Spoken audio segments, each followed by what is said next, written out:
여호수아 22장 1절부터 6절까지만. 오늘 말씀의 제목은 축복하여 보내매, 축복하여 보내매. 이와 같은 말씀으로 하나님 은혜 나누겠습니다.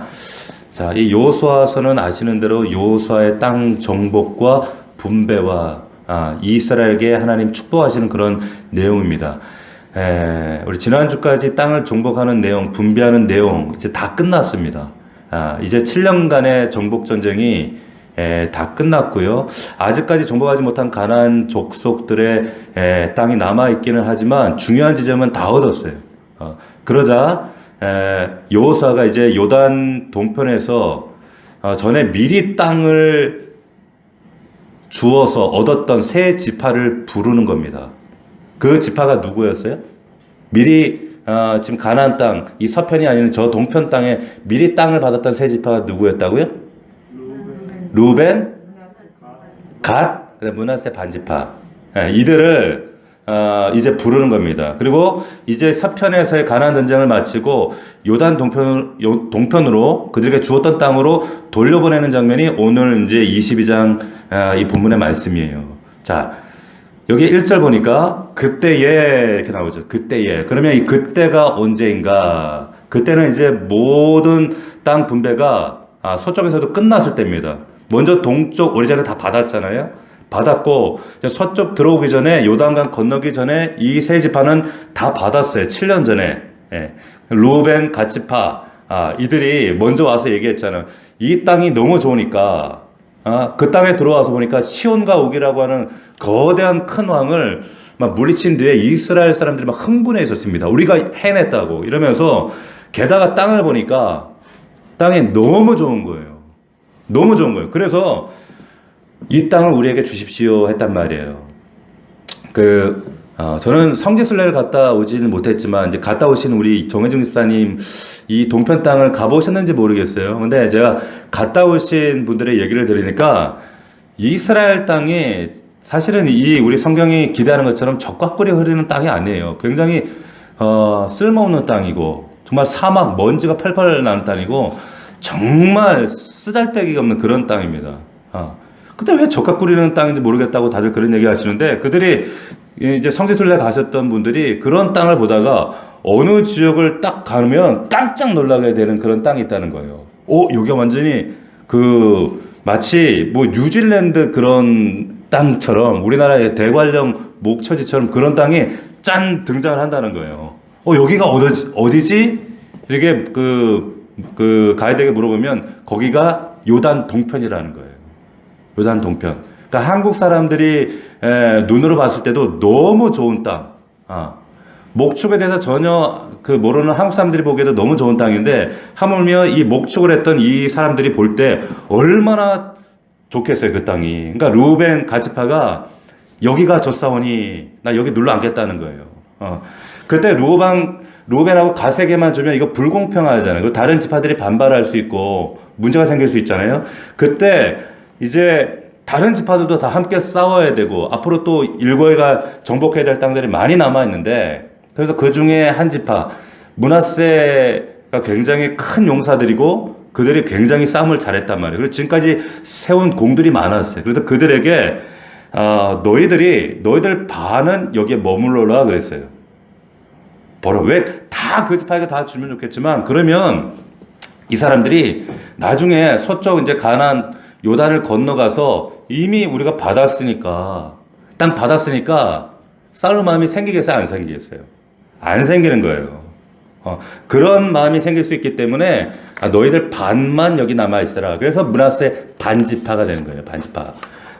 그리고 이제 어떤 조치를 하냐면 너희가 전체가 다 머물러 있게 되면 서편 가서 이제 강 건너가서 본격적인 전쟁에 너희가 거기에 전력을 다하지 않을 수 있기 때문에 이미 다 얻었는데 이럴 수 있잖아요. 그러니까 너희들의 반은 차지하고 너희들 남은 므낫세 반지파는 함께 건너가서 남은 반 얻기 위해 함께 싸우자. 그러면서 루벤과 갓과 므낫세 반지파에게 이제 남아있게 하고 나머지 반은 나가서 싸우자 이렇게 하는 거예요. 그런데 그냥 주는 게 아니라 너에게 이 땅을 주기는 주지만 반드시 너희가 지켜야 될 약속이 있다. 그 약속이 뭐냐? 서편 가서 남아있는 진짜 싸움, 이제 정복전쟁, 거기에 너희들이 동참해야 된다. 이렇게 얘기를 한 거예요. 약조를 하죠. 그래서 너희는 너희 아내 자녀들에게 이 땅에 그 가족들 남겨두고 너희는 함께 가서 정말 생명을 걸고 함께 동고동락해야 된다. 니네들 땅 찾았다 빠지면 안 되지 않느냐, 이렇게 얘기를 한 거예요. 그래서 전쟁을 다 마쳤어요. 다 마치고 나서, 끝나고 나서 다시 이제 그 세 지파를 부르는 겁니다. 불러서 이제 얘기하는 그때에, 지금 1절에 그 얘기를 하는 거예요. 그때가 좀 더 구체적으로 언제냐면, 좀 더 우리가 살펴보면, 그때, 우리 21장 한번 43절 한번 가보세요. 21장 43절, 우리 지난주 나눴던 말씀인데, 거기 보면, 우리 같이 한번 읽어봅시다. 시작. 여호와께서 이스라엘의 조상들에게 맹세하사 주라 하신 온 땅을 이와 같이 이스라엘에게 다 주셨으므로 그들이 그것을 차지하여 거주하게 하였으니. 자, 그때가 언제냐? 여호와께서 이스라엘 조상들에게 맹세하사 주리라 하신 온 땅을 이와 같이 이스라엘에게 다 주셨다. 여기 여러분들이 온 땅에 이렇게 딱 밀줄을 그어보세요. 근데 어디서부터 구해야 되냐? 여호와께서 주셨다. 여러분 여기다가 여러분들이 형광펜으로 딱 치시는 거예요. 여호와께서 다 주셨어요. 다 주셨으므로 그들이 그것을 차지하여 거기에 거주했어요. 자, 44절. 그 다음에 어떤 일이 있는가? 44절에 보면 다 같이 시작. 여호와께서 그들의 주에 안식을 주셨으되, 안식을, 여기에 밑줄을 쫙 꺼보세요. 안식을 주셨어요. 그럼 제가 지난주에 21장은 땅 분배의 안식장이라고 말씀드렸습니다. 안식장. 근데 그 안식이 뭐였어요?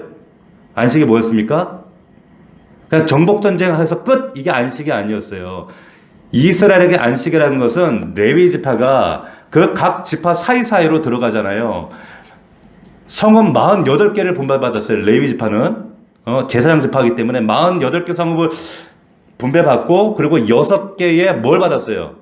도피성을 받았어요. 그러죠? 도피성을 만들었던 바로 그때, 비로소 그게 안식이었다는 거예요. 자, 땅을 얻은 건 정복이지만, 여러분, 그 땅 가운데 레위인의 성읍이 자리하고, 잘 들으세요. 땅을 정복했지만 이제 그 땅 가운데 레위인의 성읍이, 제사장들이 자리하고 그 레위인의 성읍에서 하나님의 말씀이 선포되어지고 예배가 이루어질 때 그것이 비로소 안식이다, 이렇게 말씀하시는 거예요. 그게 안식이라는 거예요.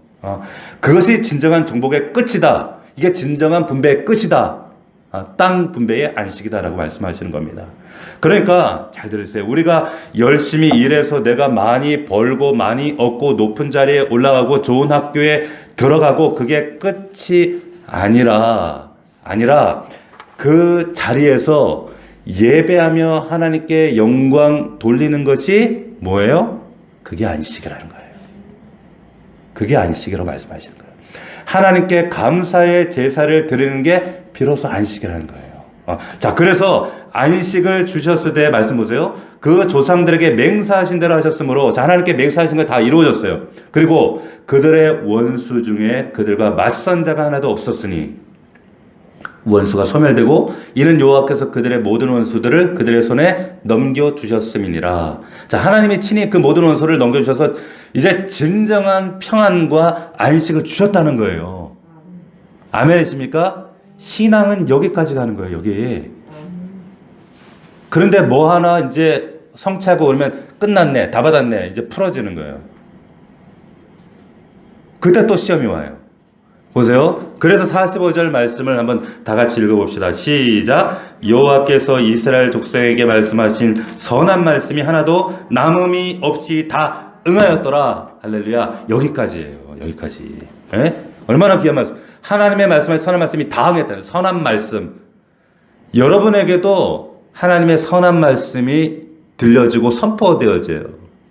여러분, 이거 선하다는 말은 착하다 그 말이 아니에요. 선한 그 말씀이라는 완전하다 그 뜻이에요. 완전하다. 하나님의 완전하신 그 말씀이 우리의 인생 가운데 완전하게 이루어진다는 거예요. 응한다는 거예요. 이런 간증이 있기를 주의 이름으로 축복합니다.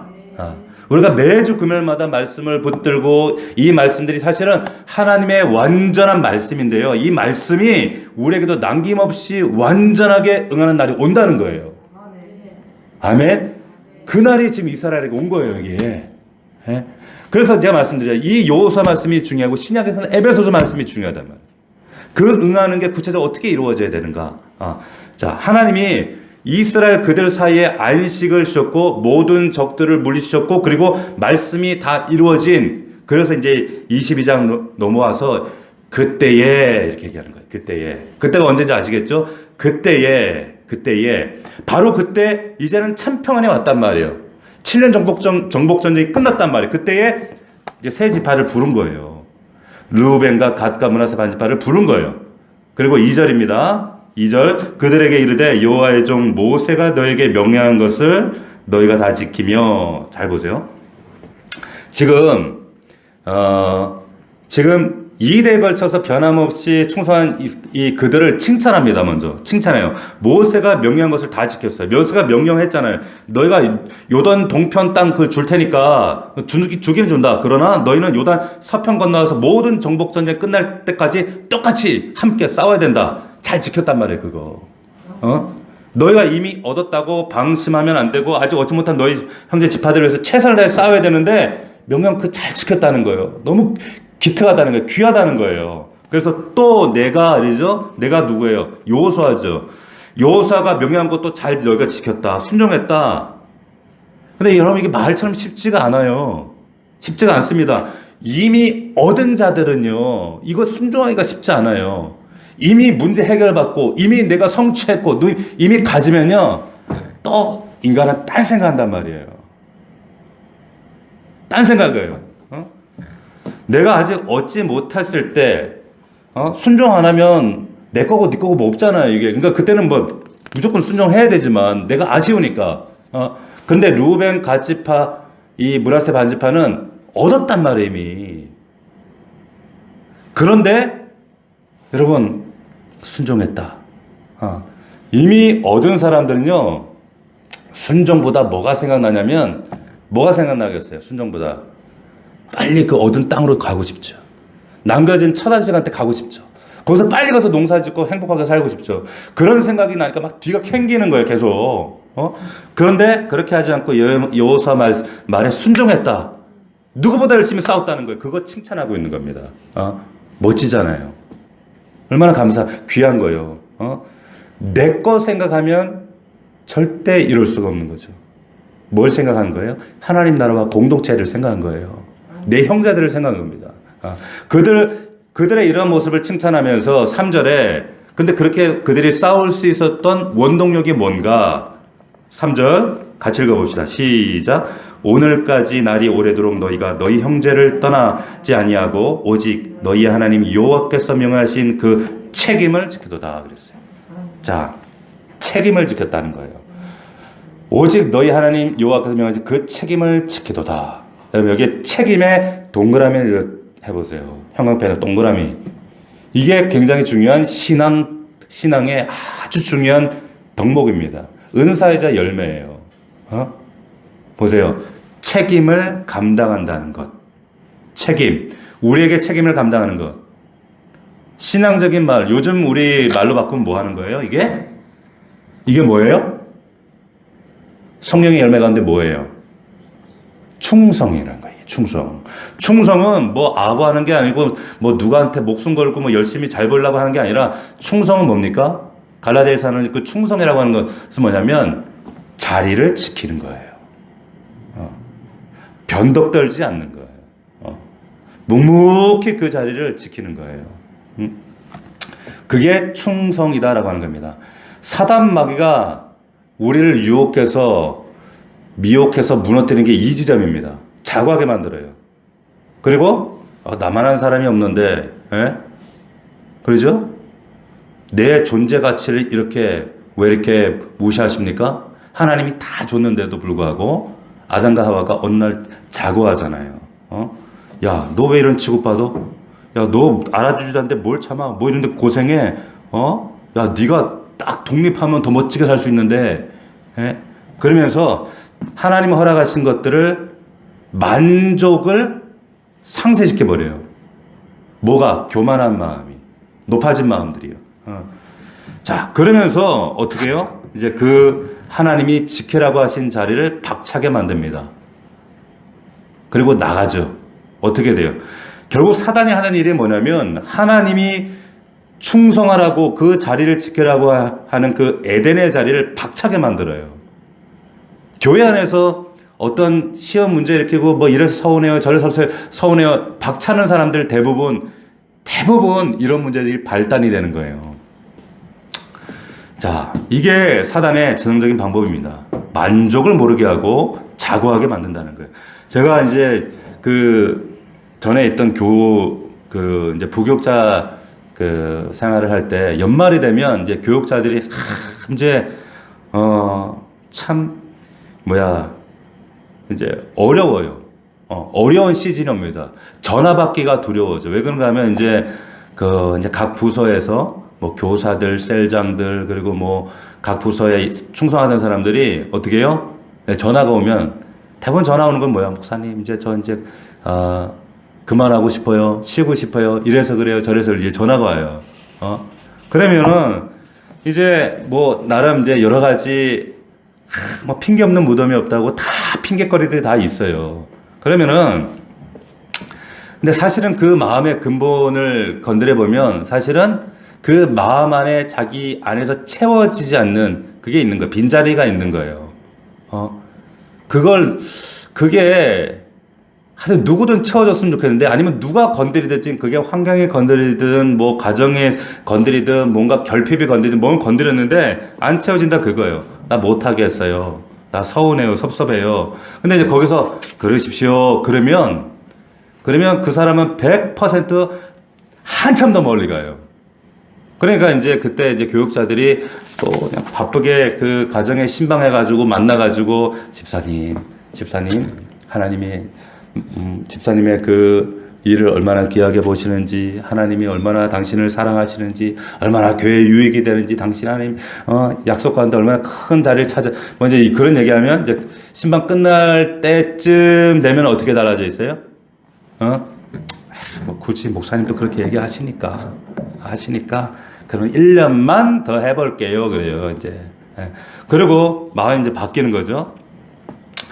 우리가 자리를 지켜야 된다라고 하는 것이 그게 얼마나 귀하고 하나님 앞에 소중한 일인가. 어떻게 보면 하나님은 믿음 있는 자, 그리고 뭐 열정 있는 자, 믿음이 대단해 보이는 자, 그거보다 하나님은 어떤 사람을 더 귀하게 보시는가?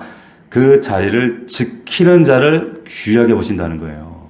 왜? 그게 창세기부터 마지막까지 그거예요. 충성된 자. 자리를 지키는 사람. 책임을 다하는 사람. 하나님이 누굴 쓰냐? 그런 사람을 쓰십니다. 결정적일 때. 사단의 최고의 목적은 뭐냐? 에덴을 떠나게 하는 것처럼 그 자리를 박차게 하는 거예요. 떠나게 하는 겁니다. 충성하는 자, 이 말은 뭐냐면 그 자리를 지킨다는 거예요. 그래서 여러분 이 자리를 이 부흥의 자리를 여러분들이 지키는 이 자리가 얼마나 하나님 보시기에 귀하고 소중한가. 하나님이 너무나도 귀하게 보세요. 너무나도 소중해 보신다는 거예요. 이 시간 얼마나 피곤해요. 울산 갔다 오셨어요? 갔다 오신 거예요? 울산 갔다 오시고 우리 하집사님 서울 갔다 오고 여기는 판교 갔다 오고 우리 보민이 또 공부하다 오고 얼마나 피곤해요. 피곤하고 지치고 정말 세상 사람들은 이날 불금이라고 뭐 풀든지 어쩌든지 찬양 중에도 뭐 그런 거 있잖아. 뭐 정말 낮에는 뭐죠? 골모라나 쉴 때도 오겠나. 지금 쉴 때잖아요, 지금. 쉴 때인데 이 자리에 와 앉아 있는 거예요. 이렇게 앉아 있는 죽치고 하나님 아시죠? 하나님 수고와 애씀, 먼저 하나님이 그 안에 그 중심 안에 있는 그 수고와 애씀을 하나님 왜 모르시겠어요? 하나님 다 갚으시고 축복해 주실 줄로 믿습니다. 그래서 이 자리를 지켜서 하나님 나라의 말씀이 선포되어지고 우리가 묵묵히 그 말씀을 지켜내고 묵상하고 그 말씀을 우리가 기도로 풀어낼 때, 삶으로 적용할 때 하나님께서 역사심을 우리가 믿음으로 이 자리를 묵묵히 지켜내는 것, 하나님께서 이걸 얼마나 귀하게 보시고 축복하시는지 모른다는 거예요. 자, 지금 이 세 지파가 그런 책임을 지켰다는 거예요. 그 책임을 지켰다는 겁니다. 4절 보세요. 이제는 이렇게 나와요. 이제는이죠. 지금까지는 너희가 고향 떠나서 7년의 정복전쟁을 통해서 최선 다했고 책임 다했다는 거예요. 이제는 어떻게 되는가? 4절 같이 시작. 이제는 너희의 하나님 여호와께서 이미 말씀하신 대로 너희 형제에게 안식을 주셨으니, 보세요. 안식 동그라미 하세요. 안식. 이 안식이 바로 아까 우리가 봤던 21장 44절에 나오는 그 안식이죠. 하나님 주시는 안식. 그냥 전쟁 끝난 게 안식이 아니라, 이미 땅 얻은 게 안식이 아니라 뭐예요? 거기서 땅 분배가 끝나고 적들을 제압해 주시고 이제 레위인들을 통해서 도피성을 쌓고 거기서 예배와 감사와 찬성이 선포되어진 것까지가 안식이란 말이에요. 아멘? 자, 그래서 너희는 어떻게 하라고요? 그런즉 이제 너희는 여호와의 종 모세가 요던 저쪽에서 너에게 준 소유주로 가서 너희의 장막으로 돌아가되 그랬어요. 자, 이제 그들을 보내주는 거예요. 전쟁 끝났으니까 약속대로 보내주시는 거예요. 보세요. 얼마나 그들 마음이 뜨거웠겠습니까? 감격이겠어요. 드디어 집에 간다. 야, 드디어 우리 보고 싶은 우리 와이프 만난다. 우리 아들, 딸 본다. 이제 그 땅, 얼마나 그 땅이 사무치게 그리웠겠어요. 이제 우리가 받은 그 땅으로 돌아간다. 돌아가는데 여러분, 그냥 돌아가는 게 아니라 여호사가 가장 중요한 걸 줍니다. 가장 소중한 큰 것을 주어서 보냅니다. 가장 큰 선물을 줘요. 뭘까요, 그게? 그게 5절에 나와 있는데 형광펜을 딱 들고 보세요. 5절에 같이 시작. 오직 여호와의 종 모세가 너희에게 명령한 명과 율법을 반드시 행하여 그랬어요. 반드시 행하여. 제일 중요한 포인트가 뭐냐면, 제일 중요한 선물, 제일 중요한 그들이 가져가야 될 게 뭐냐면 바로 모세가 주었던 명령과 율법을 반드시 행해라는 거예요. 반드시 행해라. 여러분 잘 보세요. 그렇잖아요. 전쟁통에는 어차피 하나님 붙들게 되어 있어요. 안 그렇습니까?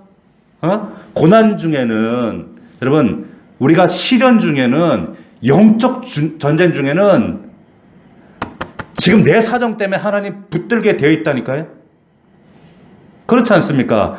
사람이 지금 전쟁 중에 죽어가는데 피를 철철 흘리고 있는데, 모르는 전쟁터에서 뭐 옆에 동료가 죽어가는데 어떻게 하나님 의지 안 해요? 어떻게 하나님 안 붙들어요? 전적으로 의지합니다. 하나님의 명령과 율법 생명처럼 붙들어요. 근데 전쟁 끝나고 평화가 찾아왔어요. 땅 다 얻었어요. 그러면 그때 마음 풀어져요. 마음 풀어지는 거예요. 전쟁터 누빌 때는 다 용사고 하나님 붙들고, 근데 고향으로 돌아가라. 고향으로 돌아갔을 때는 다 얻고 나서는 마음이 풀어지는 거예요. 우리 신앙생활에서 이 지점이 위험하다는 거예요. 이제 돌아가서 목자 되고 이제 농사 짓고 이제 내 삶도 있고, 근데 그때 누가 명령과 율법을 그렇게 치열하게 지키겠어요? 이제는 이제, 누가 그걸 간직해. 이제 살아 돌아왔는데, 이젠 내 시간도 갖고, 내 삶도 갖고, 근데 그들에게 그렇지 않다고 얘기하는 거예요. 그게 아니라, 너희가 돌아간 뒤에도 끝까지 명령과 율법을 행해야 돼. 행해야 돼. 이게 선물이다. 이게 사는 길이다. 말하는 겁니다. 그리고 말하죠. 너희 하나님 여호와를 사랑하고, 너희에게 그걸 주신 분이 하나님이야. 너에게 7년간 그 싸움 가운데 지켜주신 분이 하나님이야. 그 하나님을 사랑해야 돼. 라고 여호사가 간곡하게 부탁하는 겁니다. 평화를 얻은 땅에서도, 그 분배받은 땅에서도, 너희가 응답받은 뒤에도, 문제 해결 뒤에도 하나님 사랑해야 된다. 참 쉽지 않아요. 꼭 변한단 말이에요. 여러분, 귀향에서 만나는 정말 얼싸안고 끌어안는 내 아내와 내 아들, 딸들, 그 가족들이 중요한 게 아니라 7년 동안 그들을 지켜주신 하나님 사랑을 하는 거예요. 무슨 말씀인지 아시겠어요? 7년 동안 남편과 남자들이 전쟁 다 나가고 나면 그 남겨져 있는 처자식 누가 지켰겠어요? 누가 지켰겠어요? 아무도 지킬 사람이 없는데 누가 지켰어요? 그 여자들과 연약한 여자들과 아이들 누가 지켰겠어요? 응? 너희가 전쟁할 수 있도록 지켜주신 그 하나님 사랑하라는 얘기예요. 근데 그 하나님 사랑하는 것이 아니라 그 가족들을 사랑하든지 사연에 빠져 있든지 그러지 말라고 다시 한번 일깨워주고 계시는 거예요. 가족보다 하나님이 먼저라는 거예요. 먼저 너희는 그의 나라와 그의 의를 구하라는 거예요. 그러면서 이렇게 말씀합니다. 그의 모든 길로 행하며 그랬죠. 모든 길, 하나님의 길대로 행해라. 하나님의 길로 가라. 여기서 말하는 길은 우리가 걸어가는 길, 눈에 보이는 길이 아니라 살아가는 인생길이에요. 살아왔던 인생길, 지금 걷고 있는 길, 앞으로 걸어갈 길. 근데 그 길을 하나님 길로만 가라. 하나님 길로만 가야 돼. 에? 전쟁 끝났다고 이제 풀어져가지고 방탕하고 그러지 말고 하나님의 길을 가라. 순종해야 된다. 그리고 그 다음 말이 한번 읽어볼까요? 같이 시작. 그의 계명을 지켜 그에게 친근히 하고. 저는 이 말씀이 너무 좋아요. 저는 이 말씀이 제일 좋아요, 사실. 그의 계명을 지켜 그에게 친근히 하래요. 친근히. 하나님에게 친근히 해라. 그럼 이 친근히 해라 이 말의 원문을 보면 이게 무슨 뜻이냐면 쉽게 얘기하면 하나님께 어떻게 하라? 딱 붙어 있으라 이 말이에요. 친근히 하라 이 말은 원문에 보면요. 히브리 원어가 딱 붙어라 이 말이에요. 딱 붙어라. 우리 그 시장 갈 때 어릴 때 엄마 손잡고 딸내딸 시장 따라가면 엄마가 너 사람 많은데 잊어버리지 않게 엄마 꼭 붙어 치마 쪽으로 붙잡고 딱 붙어 있어야 돼. 딱 붙어 있어야 돼. 알았지? 안 그러면 너 잊어버려. 잊어버리면 너 못 찾아. 큰일 나. 장 볼 때까지 딱 붙어 있어. 그러면 엄마가 어묵 하나 사줄게. 호떡 하나 사줄게. 이러잖아요. 그러면 그 호떡 하나 먹으려고 그 오뎅 하나 먹으려고 눈에 불을 켜고 엄마 따라하고 다닌단 말이에요. 저도 어릴 때 저희 어머니가 이 액세서리 장사를 하셨거든요. 뭐 분식 장사도 뭐 별 장사를 다 하셨는데 한 번은 이제 남대문에 액세서리를 그 도매시장에 가서 액세서리를 떼오는 거예요. 그러면은 새벽에 그걸 띠러 가요. 그러면 저를 데리고 가요. 저도 따라가. 근데 그렇게 따라가면 엄마가 그러면 얼마나 빠른지 따라다니기가 바쁜 거예요. 제가 초등학교 8살, 9살 때 막 여기저기 누우면서 이거 고르고 저거 담아 이거 주세요 저거 주세요 하고 막 보따리 커져갖고 이걸 크니까 손이 없으니까 나한테도 하나 맡겨. 그럼 나도 들고 그러니까 손이 없으니까 엄마를 못 붙잡는 거예요. 그래도 엄마 붙잡고 막 따라가야 돼. 놓치면 큰일 나는 거예요. 얼마나 그 남대문 시장이 지금도 복잡하지만 얼마나 새벽에 사람도 많고 막 골목골목이 왜 그리 많은지 제 어린 눈에 보면 막 별천지인 거야. 잊어버리면 큰일 나겠다. 근데 어쩌다 잊어버려 엄마를 잊어버리잖아요. 그럼 엄마가 저를 찾는 게 아니라 뭘 찾을까요? 진보다리를 찾으면 되는 거야. 진보다리 너 끄니까 진보다리 찾으면 눈에 딱 찾아요. 그래서 엄마가 날 찾아. 그래서 그때 제 경험에 어떤 경험이냐면 진짜 엄마한테 딱 붙어 있어야겠다. 잊어버리면 큰일 난다. 그래가지고 막 딱 붙어 있어야지. 딱 붙어 쫓아다니다가 이제 새벽에 이제 날이 밝아오잖아요. 날이 밝아오고 이제 물건을 다 띄었어. 다 샀어. 그러면 엄마가 아이고 수고했다 장결아 수고했다 하면서 엄마가 입에다 쑥 뭐 하나 넣어주는데 그게 뭐예요? 어묵을 하나 넣어주시는 거, 어묵을. 시장 파는 어묵을 하나 딱 넣어주는데, 그 어묵 안에, 아직도 잊혀지지 않는 어묵 안에 막 떡이 들어가 있고, 소세지가 들어야 돼. 저는 그 어묵 안에 들어가 있는 소세지가 들어가 있는 그 어묵이 충격이었어요, 저 어린 나이에. 세상에 이런 게 있구나.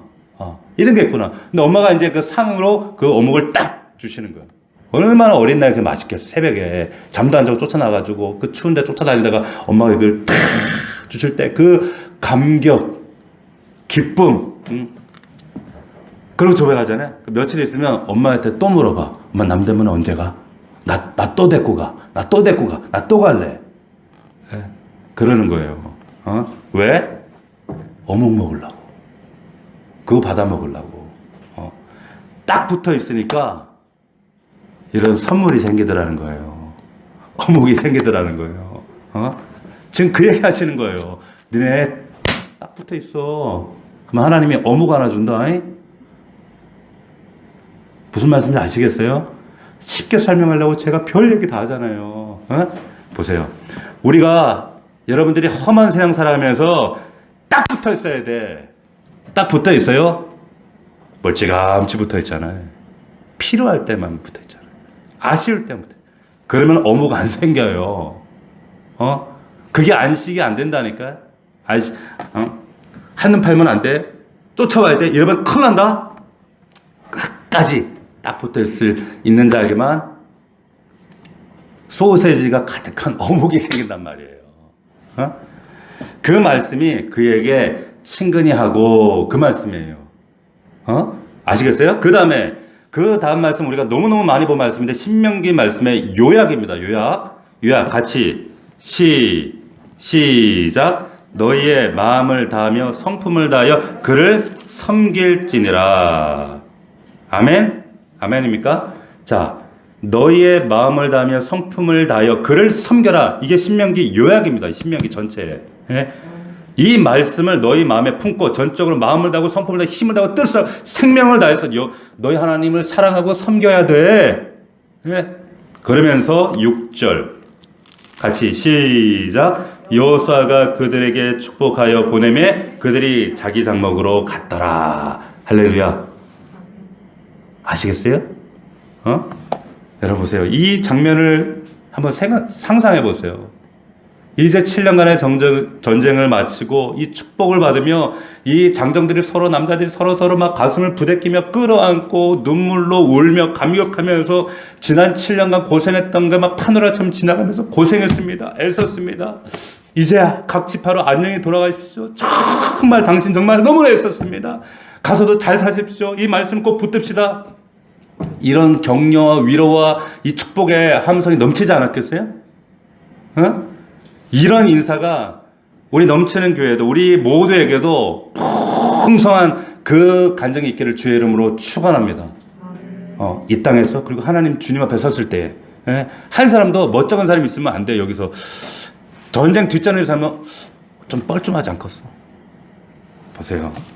내가 힘들어도 끝까지 책임을 지키고 그 자리를 지키고 서로 마음을 돌아보고 끝까지 함께했던 사람들.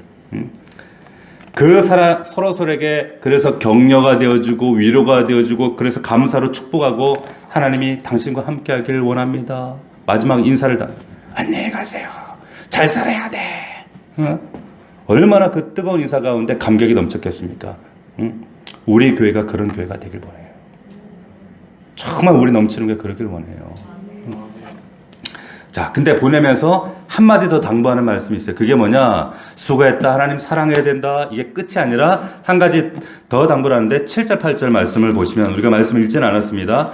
7절 보시면 므낫세 반지파에게는 모세가 바산에서 기업을 주었고 그 남은 반지파에게는 여호수아가 요단 이쪽 서쪽에서 그들의 형제들과 함께 기업을 준지라. 여호수아가 그들의 장막으로 돌려보낼 때에 그들에게 축복하고 8절 시작. 말하여 이르되 너희는 많은 재산과 힘이 많은 가축과 은과 금과 구리와 새와 힘이 많은 의복을 가지고 너희의 장막으로 돌아가서 너희의 원수들에게서 탈취한 것을 너희의 형제와 나눌지니라. 아멘. 자, 무슨 말인지 아시겠죠? 우리 지도 나눠드렸잖아요. 지도 보면 므낫세 반지파가 이 요단 강을 기점으로 이 동편에도 므낫세 땅이 있고 서편에도 땅이 있었어요. 그죠? 그러니까 동편과 서편의 땅 가진 므낫세 얼마나 큰 부자입니까? 얼마나 큰 복을 받았어요? 얼마나 풍족합니까? 그들에게 당부하는 말이 더 있는 거예요. 너희는 남들보다 많이 받았다. 많이 풍성하다. 남들보다 더 풍족하다. 그렇기 때문에 해야 될 게 있다. 해야 될 게 있다. 그게 8절이에요. 그게 8절이 뭡니까? 너희 형제와 나눌지니라는 거예요. 아시겠어요? 이게 중요한 책임이라는 겁니다. 므낫세 지파 요단 동편과 서편에 이 두 곳의 땅을 받은 유일한 지파입니다. 므낫세 반지파가. 얼마나 얼마나 풍성합니까? 풍족해요. 그런데 이제 너희가 남은 책임은 그것 나눠야 된다는 거예요. 나눠야 된다는 거예요. 왜? 나눠야 커지고 나눌 때 풍성해지니까. 그리스도인들은, 저와 여러분들은 나누는 사람들이에요. 하나님 저 감사합니다 끝 아니라 그러면 썩어버려요. 나누면 30배, 60배, 100배가 되는 줄 믿습니다. 그게 참 신기한, 참 신비한 성경의 역설이라니까. 그게 우리에게 사명이 된단 말이에요. 그래서 누구에게 이걸 나눠주는가?